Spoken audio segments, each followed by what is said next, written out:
समंदर लांग गए, लंका में आग भी लगा लाए, डायलॉग भी दिया है कि कपड़ा तेरे बाप का, तेल तेरे बाप का, और जलेगी भी तेरे बाप की। अब मोदी जी ये किताब लिखे तो समझ में आए, इतनी ऊंचाई में पहुंचने के बाद जो आदमी अपना अनुभव लिखेगा कि मैंने जीवन की चुनौतियों को कैसे फेस किया, क्योंकि हम सब वही सारी चुनौतियां झेलते हैं। ये पहले चीज का तुम अपने अंदर विकास करो, ऑब्जर्वेशन की क्षमता को बढ़ाओ, और ऑब्जर्वेशन डेवलप करने का सबसे प्यारा सोर्स है कबीर रैंचो, और इन लोगों से मैंने ये स्टाइल चुरा ली।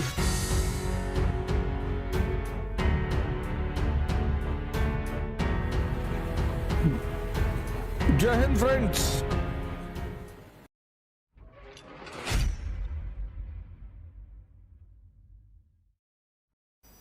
समय, मैंने क्या कहा शुरुआत में, समय को जो आदमी नहीं समझा, रॉबर्ट क्लाइव भारत आता है क्लर्क के रूप में, कोई किताब लेके थोड़ी आया था कि भारत को कैसे जीतें।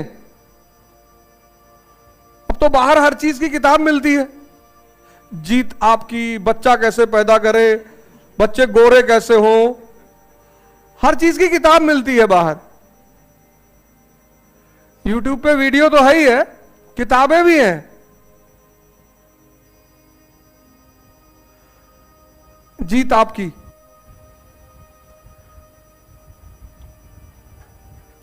अब मोदी जी ये किताब लिखे तो समझ में आए, इतनी ऊंचाई में पहुंचने के बाद जो आदमी अपना अनुभव लिखेगा कि मैंने जीवन की चुनौतियों को कैसे फेस किया। तो मैं अगर उनका इंटरव्यू लूं तो 2-4 मैं क्वेश्चन पूछूं उनसे कि सर जब समाज आप पर दबाव बना रहा था परिवार का, तब आप क्या कर रहे थे,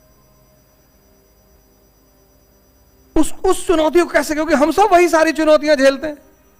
25 के बाद शुरू, शादी नहीं हो रही है, 20-22 के बाद लड़कियों के लिए शुरू हो जाता है, और 25 के बाद लड़कियों का। और तुम्हारे मां बाप नहीं परेशान है, पड़ोसी, कि शादी कब कर रहे हो, दुबे की बेटी वो भाग गई थी, ये भी बता के जाएंगे। पता का तुम्हारे पिता का बीपी हाई हो गया। मजा आ रहा है ना लोगों को। और 25 के बाद लड़का कि अब कर लो शादी, 25 के हो गए हो, तुमको क्या पता कि सत्तू पी के दिन काट रहे, पढ़ाई चल रही, कहां कर ले।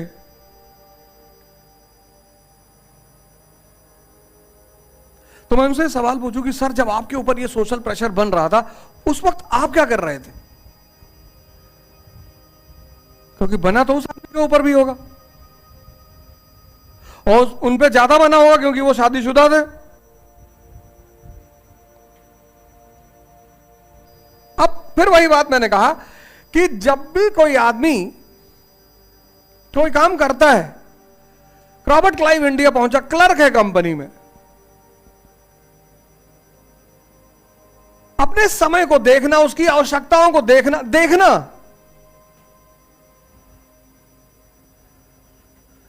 अब देखो क्लाइव को अगर तुम फॉलो कर लो तो तुम्हारा जीवन महान हो जाए। रॉबर्ट क्लाइव मॉडल, नया मॉडल है ये। इंडिया पहुंच रहा है, क्लर्क है, क्लर्क कहां, ईस्ट इंडिया कंपनी में क्लर्क है। और 1756 में 1756 कंपनी फंस गई। कहां फंस गई, कर्नाटक युद्ध में, कर्नाटक वॉर, कंपनी फंस गई। 1749 में इन्होंने मार तो दिया अनवरुद्दीन को, लेकिन अनवरुद्दीन का बेटा मोहम्मद अली तिरुचिरापल्ली के किले में बैठ गया। उसने कहा मैं नया दावेदार।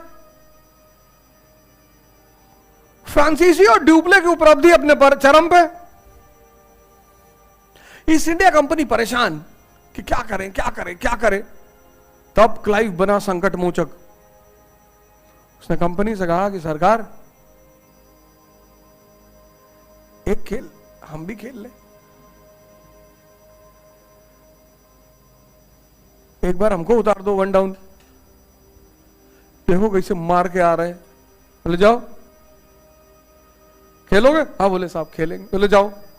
उतरा, चंदा साहिब की हत्या हो गई, ड्यूप्लेस कंट्री से भगा दिया गया, और सारी स्थिति जो विपरीत चल रही थी वो कंपनी के कब्जे में आ गई। कंपनी बहुत खुश हुई। सीता का पता लगा लाए। अरे बोले साहब लंका में, और पता लगा के थोड़ी सिर्फ आए हैं सर, लंका जला के भी आए हैं। अरे बोले तुम तो भगवान हो, तुमको बंदर किसने कहा? बोले साहब यही लोग कह रहे। बोला भगवान हो तुम, भगवान। समंदर लांग गए? बोले समंदर लांग गए साहब, समंदर लांग गए, लंका में आग भी लगा लाए, डायलॉग भी दिया है कि कपड़ा तेरे बाप का, तेल तेरे बाप का, और जलेगी भी तेरे बाप की।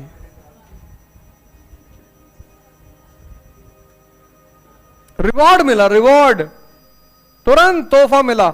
अब जैसे ही इसने कंपनी को एक संकट से निकाला, तुम देखो अगर तुम्हारे घर में कोई चुनौती आती है, तुम घर को चुनौती से निकाल लेते हो, तो जब दोबारा चुनौती आएगी घर वाले तुरंत तुम्हारी तरफ देखेंगे कि भैया गुड्डू भाग गए। अब इसने कंपनी को एक चुनौती से निकाला, दूसरी चुनौती 1756 में फिर पैदा हो गई। फोर्ट विलियम, सिराजुद्दौला का कब्जा, फोर्ट विलियम पे सिराजुद्दौला का कब्जा, दूसरी चुनौती। फोर्ट विलियम पर सिराजुद्दौला का कब्जा, सिराजुद्दौला का कब्जा। कंपनी ने कहा बाबू, अब कंपनी को पता है ऐसे तो जाएगा नहीं, अब तो रेटिंग बढ़ गई, अच्छा खेल रहा है। कंपनी ने इसको तुरंत बना दिया गवर्नर ऑफ फोर्ट विलियम। बोले ऐसे थोड़ी जाओगे तुम, गवर्नर बन के जाओगे। एक तो करेला ऊपर से नीम चढ़ा, एक तो खिलाड़ी ऊपर से कप्तान। महेंद्र सिंह धोनी अब और मारेगा आगे बढ़ बढ़ के। कलकत्ता पहुंचा, कलकत्ता पहुंचा, सबसे पहला कांड किया, मानिक चंद से कलकत्ता वापस ले लिया। मानिक चंद को खूब पैसा खिलाया। मानिक चंद से कलकत्ता ले लिया पैसा देके। तुरंत विभीषण खोजना शुरू किया कि निकालो विभीषणों को। ये विभीषण कहां है? अरे बोले साहब 10-12 हैं। बोले 10-12? बोले 12 तो गिने हैं, वैसे और हैं। मीर जाफर, खादिम खान, राय दुर्लभ, ओमी चंद, मानिक चंद, सब विभीषण ही हैं। बोला अच्छा, ले आओ ले आओ ले आओ, बुला के लाओ। एक विभीषण ने लंका के रावण को खत्म कर दिया, एक, जहां 10 है। और फिर सिराज का जन समर्थन छीनना था तो उसको बदनाम किया, ब्लैक होल ट्रेजेडी। ये दुष्ट है, शैतान है ये। और जब सारे तरफ से तैयार हो गया, अब ये सब बातें कहीं किताब में लिखी थी क्या? उसका ऑब्जर्वेशन क्षमता बहुत अच्छी है, रैंचो की तरह। इसी को मैं बोलता हूं रैंचो मॉडल। तो करीना कपूर से क्या कहता है? कहता है इससे शादी मत करना, तुम्हारी जिंदगी प्राइस टैग बना के रख देगा ये। सिर्फ कहता ही नहीं है, साबित भी करता है। जाता है उसके जूते पे चटनी गिरा देता है, तुरंत चिल्लाता है वो, $300 का शूज। देखो क्लाइव की ऑब्जर्वेशन क्षमता कितनी स्ट्रांग है। तुम पढ़ने पे डिपेंडेंट हो पूरी तरह से। पढ़ाई का जो काम है ऑब्जर्वेशन की क्षमता को बढ़ाना, उसको तुम देख ही नहीं रहे हो।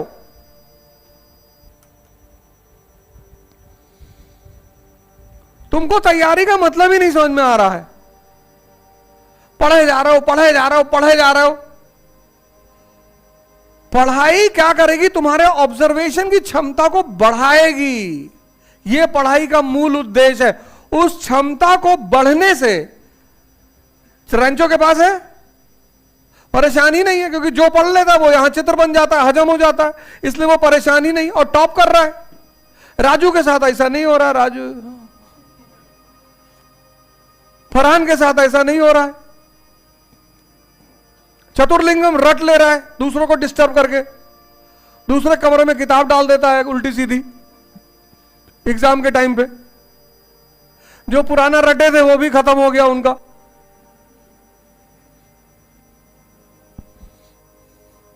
चतुर्लिंगम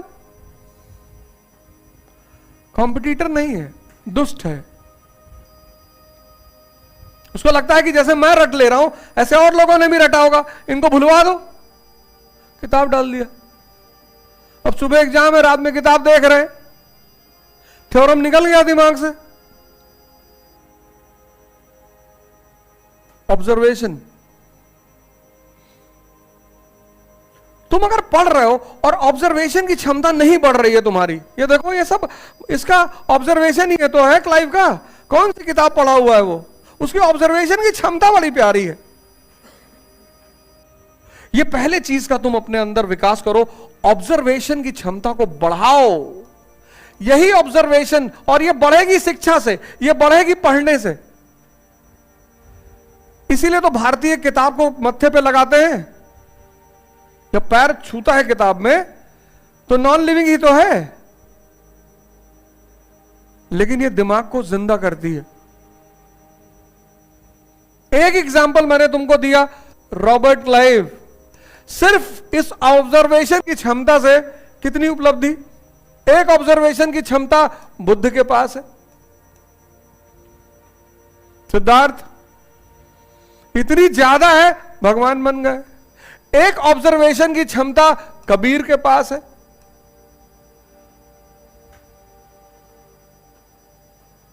मैं तुमको हजारों एग्जाम्पल दे सकता हूं कि ऑब्जर्वेशन की क्षमता ने व्यक्ति को महान बना दिया। और ऑब्जर्वेशन डेवलप करने का सबसे प्यारा सोर्स है एजुकेशन, पढ़ाई।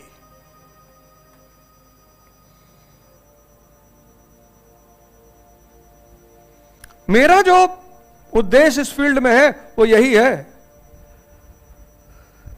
हमसे बहुत लोग दुखी हो जाते हैं कभी कभी, पढ़ाते नहीं है। कितना पढ़ोगे बे?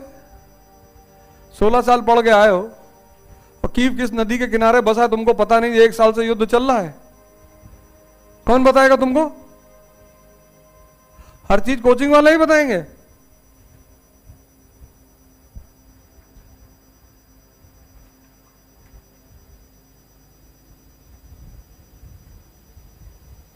ऐसा मैं कह सकता हूं।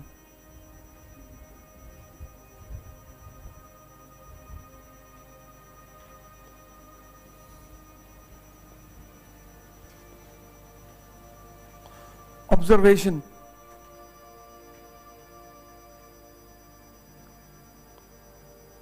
ये शिक्षा का मूल उद्देश्य है। तुम भी रेंचो की तरफ फ्री रहोगे, तैयारी चलती रहेगी लेकिन मुक्त रहोगे, क्योंकि जो भी पढ़ोगे उसकी पिक्चराइजेशन हो जाएगी। रट क्यों रहे हो यार? मानव व्यक्तित्व के विपरीत तोते का काम क्यों कर रहे हो? कोई तोता आज तक मुक्त नहीं हुआ, क्योंकि तोता कितना भी कर ले समझ कभी नहीं डेवलप होगी।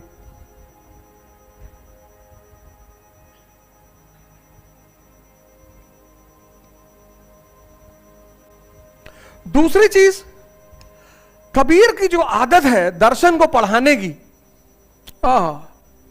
Simplification of concept. तुम क्या करते हो? Simplification of concept. तुम क्या करते हो? जो परिभाषा है चाहते हो हूबहू यही परिभाषा मेरे दिमाग में बैठी रहे, वही वर्ड। यही तो चतुर्लिंगम कर रहा है।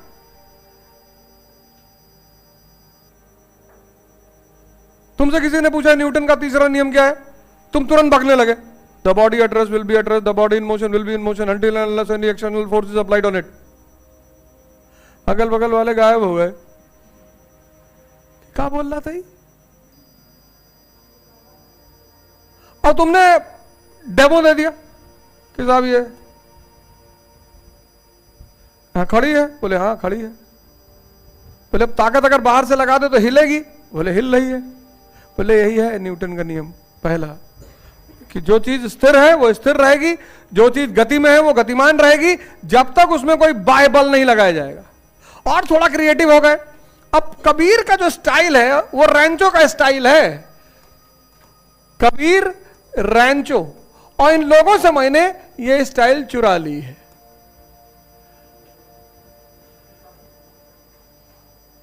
सिंप्लीफिकेशन, सिंप्लीफाई कर दो। शंकर इतना बड़ा सिद्धांत समझा रहे हैं, माया, अविद्या, फलाना धमाका। शंकर की फिलॉसफी पढ़ाओ गांव में जाके, लाठी लेके दौड़ा ले तुमको सब।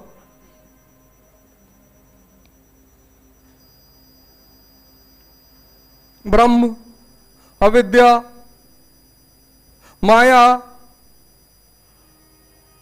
गांव वाले कहेंगे भाई पागल करके छोड़ोगे भाई? तो तुम्हारी पत्नी से तुम्हारा लगाव अविद्या के कारण है। बोले अविद्या? और बाबू लड़का हमारा एमए की है, इसका क्यों लगाव है अपनी पत्नी से? ये तो विद्वान है, हम तो चलो अनपढ़ हैं। अविद्या ही नहीं समझा पाए। कबीर वही कॉन्सेप्ट को एक लाइन में कहते इतने प्यार से, कहते माया छाया एक सी, बिरला जाने को है। क्या कंपैरिजन है? इंसान की छाया बनती है, दिखती है पर होती नहीं है। छाया को तुम पकड़ नहीं पाओगे। ये क्या उसको बोलते हैं? शंकर के पूरे सिद्धांत को इस आदमी ने देशज भाषा में कन्वर्ट कर दिया। अब गांव का आदमी माया तो नहीं समझ पाएगा, ये तो शंकर का शब्द है। छाया कहेगा श्यामलाल काका, बोले हाँ। बोले तुम्हारी छाया तो बनती है। बोले बनती, पहले पकड़ के दिखाओ।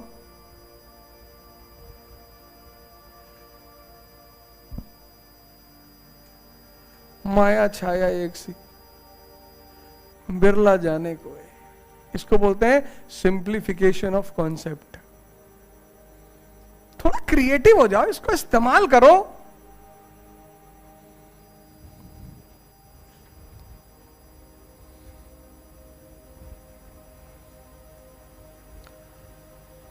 इतना रखे हो, इतना बड़ा, सिर्फ परेशान करने के लिए दूसरों को रखे हो। हाँ, कबाहट ही तो है। सही कह रहे हो, कबाहट ही है। देखो अनपढ़ आदमी कभी स्कूल नहीं गया, क्या प्यार से अपने कॉन्सेप्ट, इतना बड़ा सिद्धांत, इतना बड़ा शंकर का माया का सिद्धांत बहुत सारे लोग जानते ही नहीं। उस आदमी में एक लाइन में बता दिया कि चलो ये वर्ड हटाओ, ये छोड़ दो, ये जाने दो, ये शब्द जाने दो। ये पकड़ में आई? बोले हाँ। माया छाया एक सी, बिरला जाने को है। होती दोनों है, दिखती दोनों है, पर होती नहीं है। यही रेंचो कर रहा है जब मशीन की डिफिनेशन दे रहा है। अब चतुर्लिंगम क्या कर रहा है? परिभाषा बता रहा है। यही तो रेंचो कर रहा है, सिंप्लीफिकेशन ऑफ कॉन्सेप्ट। सिविल सेवा को तुम्हारे ज्ञान से मतलब नहीं है, तुम्हारे समझ से मतलब है।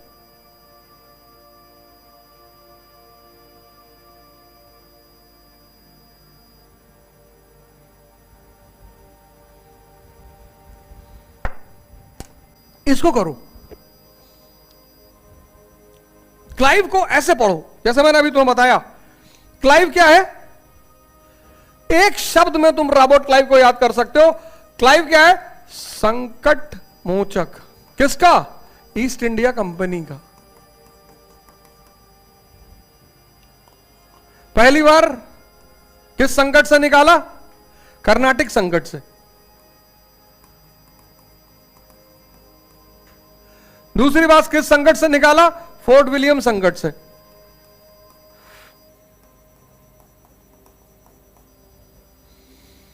कौन सा तोहफा दिया कंपनी को? प्लासी का, प्लासी का गिफ्ट। चौथी बार कौन सी संकट से निकाला? बंगाल का मैनेजमेंट, बक्सर से। बस ऐसे याद रखो। सिर्फ इतनी बात पे तुम 4000 वर्ड क्लाइव पे लिख सकते हो। नहीं लिख सकते? इसमें कौन सा रटना है तुम्हें कि क्लाइव संकट मोचक है?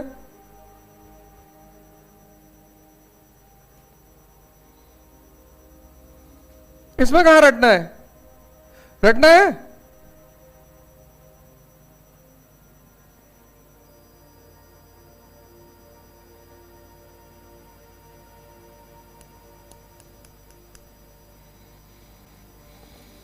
नहीं चलेगा बाबूजी काम, पुराने ढर्रे पे काम नहीं चलेगा।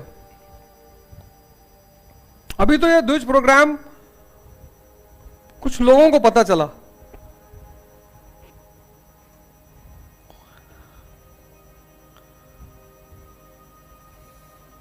तो जयपुर में सेमिनार कर रहे हैं अगला द्विज पे, पूरा भारत में करेंगे।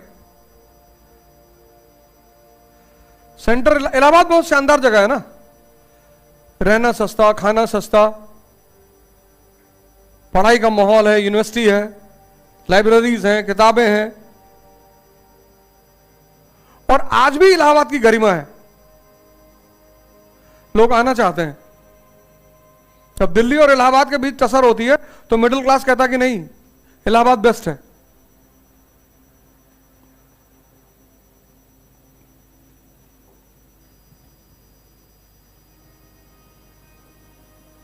पहला काम ऑब्जर्वेशन।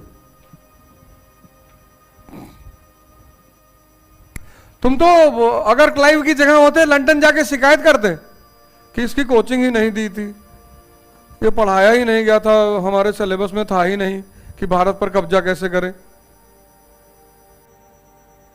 ये दूसरा काम कर लो, काम करो सिर्फ कोचिंग के सहारे। कोचिंग बहुत अच्छा काम करी, तुम्हें पढ़ा रही है।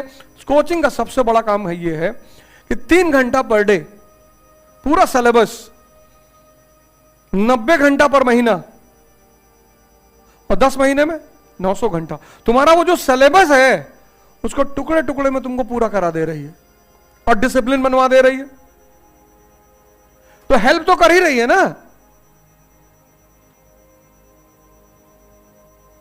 लेकिन तुम क्या कर रहे हो पलटकर? ये दूसरा काम कर लो, सिंप्लीफिकेशन ऑफ कॉन्सेप्ट्स। तीसरा कबीर का काम क्या है और रेंचो का काम क्या है?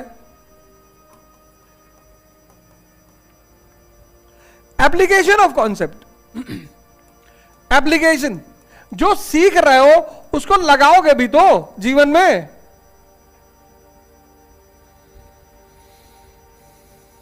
पीडीए के बाबू के पास तुम्हारी फाइल पड़ी है और देख ही नहीं रहा तुम्हारे फाइल की तरफ, तुम कह रहे हो कि साहब जब कल आना, बहुत काम है, ऊपर से साहब का आदेश है, ये फाइल आज बना के देनी है। तुमने 2000 की 2 नोट निकाली, फाइल में लगा दी धीरे से,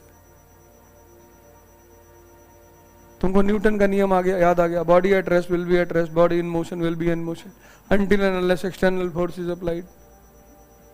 लगा दिया तुमने न्यूटन का पहला नियम। उसने देखा, फाइल खोली, बोले ये तो 5 मिनट का काम था, और क्या हाल है, पापा कब रिटायर हुए? एंटरटेन भी करेगा तुमको, और जो सर्फ वाला दूध होता है उसकी चाय भी पिलाएगा। सर्फ से भी दूध बनता है ना। तो सरकारी दफ्तरों में जब सरकारी बाबू तुमको चाय पिलाए, मत पीना, वो सर्फ वाले दूध की चाय मंगवाता है। 4, हाँ वही ले। वो कहां देगा 10 रुपया चाय पीने के लिए?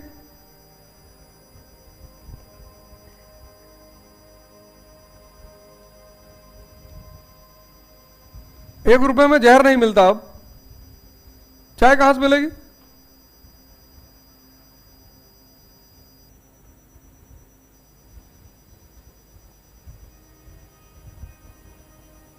एप्लीकेशन, ये तीसरी चीज तुम रंजो से सीख सकते हो। देखो, रैगिंग जब हो रही है, वो उसके पैंट में पानी डाल दे रहा कि अब तो उतारोगे पैंट, एक बोतल पानी डाल दे रहा, तो जाता है कमरे में, अपने आप को बंद करता है, तार खींचता है। एप्लीकेशन, जिस पढ़ाई को तुम इस्तेमाल ही ना कर पाओ जीवन में, उस पढ़ाई का फायदा ही क्या है? तुम पढ़ाई को सिर्फ एक चीज के लिए कर रहे हो, वो भगवान किसी तरह, इतनी बड़ी चीज है पढ़ाई, इतनी बड़ी चीज है पढ़ाई, और इतनी मजेदार चीज है पढ़ाई।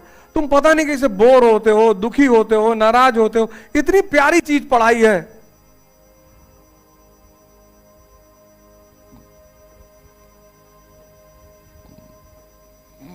और जिस दिन सिंप्लीफिकेशन, ऑब्जर्वेशन, एप्लीकेशन आ गया तुम्हारे पास, उस दिन चौथी चीज रैंचो की तुम्हारे पास भी आ जाएगी, पर्सनालिटी। किसी भी परिस्थिति को कैसे झेला जाता है रैंचो। फिर वो शादी episode, marriage episode. Kareena Kapoor कहती कि आप समझाते बहुत अच्छा है, मेरे पापा को समझा देंगे? कहता बिल्कुल समझाएंगे। कहता बस आपके पीछे खड़े हैं। तीनों पलटते हैं, डीन खड़ा है।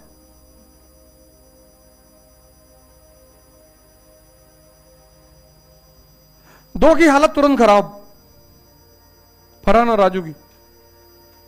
पर वो खड़ा हुआ है। कहता किसकी तरफ से आओ? कहता साइंस की तरफ से। कहता कैसे? Will you explain? कहती पापा ये समझाते बहुत अच्छा है। तुम इंटरव्यू देने का जवाब ही नहीं दे पा रहे हो, जैसे लग रहा लड़ाई में जा रहे हो। इंटरव्यू देने जाते वक्त लोग ऐसा लगता है जैसे युद्ध में जा रहे हैं। सीनियर ऑफिसर्स बैठे हैं, तुमसे इंटरैक्ट करेंगे एक ऑफिसर की तरह। एक ऑफिसर से इंटरैक्ट करेगा, बस यही तो है पर्सनालिटी। तुम यूपीपीसीएस का कोई भी इंटरव्यू देने जा रहे हो, कोई तुम्हें मारने जा रहा है कि तुमको गाली देगा, कि तुमको मारेगा, कि तुम्हारे साथ बेइज्जती करेगा?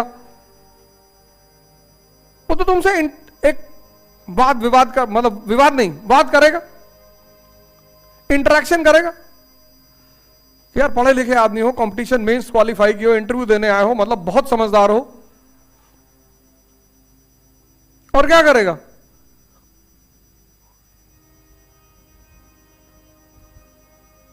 Application of concept. जो पढ़ते हो अगर वो अप्लाई नहीं कर सकते तो पढ़ाई बेकार जा रही है। जीरो को इतना बुरा मानते हैं इस कंट्री में, कहते हैं जीरो है, पढ़ाई में जीरो है। तो जीरो इतनी बड़ी चीज है, जिसके आगे लगा दो उसकी कीमत बढ़ा देता है। एक के आगे लगाओ 10, 100, 1000, बढ़ती जा रही। जीरो मतलब पूर्ण। हिस्ट्री पढ़ोगे, इकोनॉमी पढ़ोगे, ज्योग्राफी पढ़ोगे, इस देश में ह्यूमैनिटीज पढ़ाई नहीं आती 12th तक। 10th तक जो लोग पढ़ते हैं उनसे कहा जाता है हिस्ट्री पढ़ के कोई नौकरी नहीं पाता। और फिर वही लोग आकर आईएएस की तैयारी करते हैं बिना आधार, बिना बेस।